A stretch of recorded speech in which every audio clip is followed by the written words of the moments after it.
These next few slides are designed to kind of help you see yourself from a different perspective and also get a better understanding of individuals around you.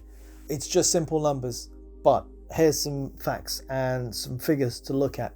The number 7, if you research the number 7 when it comes to personal, physical and mental changes, there is a general trend that you'll see at age 7, 14, 21, 28 and so on and so on, roughly around then, where people go through dramatic changes at a personal, emotional level or physical changes. And so even yourself, if you look back on 7, 14 years ago, you think, God, I was so immature, and so on and so on. So that number is there. You will go on your own journey throughout your life, and none of us know how long that's going to last. But it's just something to keep in mind. So don't be too hard on yourself in terms of maybe wishing you'd done some things differently. And also bear in mind that every other individual goes through these changes as well. So be forgiving where you can. It's going to be good for your own health as well. Living to 100. So one of the handouts that we'll give at the end is kind of your call to action, your further ongoing research. And the thing we wanted to mention with the number 100 is a lot of research has taken place in relation to what circumstances it takes for you to surround yourself with physically, mentally and around you to be able to live happily and pain-free to the age of 100. And there's some really good research on this, and you'd be surprised that a lot of this revolves around not feeling isolated, having a community of friends around you and having a sense of purpose. Those are far more important than any kind of medical advances and treatments that exist. So those things are key. 25 to 30. This is that back to the future moment.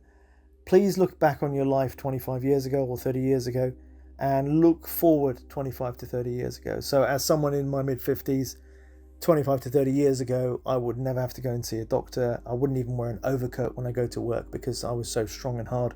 I'll be able to stand on the tube station, stop in 0 centigrade and still feel fine. And I wrap up with about 4 layers, even when it gets below 10 centigrade. Those differences are profound physically. The emotional challenges and changes that you have and the growth and stability and tolerance levels change dramatically as well. And going the other way, one thing I've realised, I'm one of 5 people from our Samaj who in the last few years has done the Everest Base Camp thing. And doing something like that is great for your personal growth as well as for charity.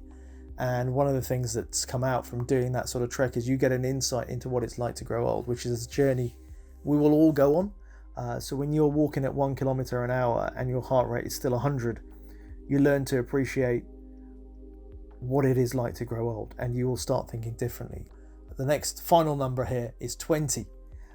20 is what my wife and I have figured out is, at best, if we look after ourselves, these are the number of good Christmases and Diwalis we've still got left in us before we should assume that our body's going to deteriorate so much that we won't want to go out so much or get on a plane as much, and we'll start thinking very, very differently. So when you're counting down and you've only got 20 more X's to go to Christmas, New Year's, whatever, you really do start thinking differently, and you stop wasting time on certain things, and you're sometimes a bit more direct and forthright than you used to be. So again, don't take offense to that. It's just how different people will behave at different phases in their life.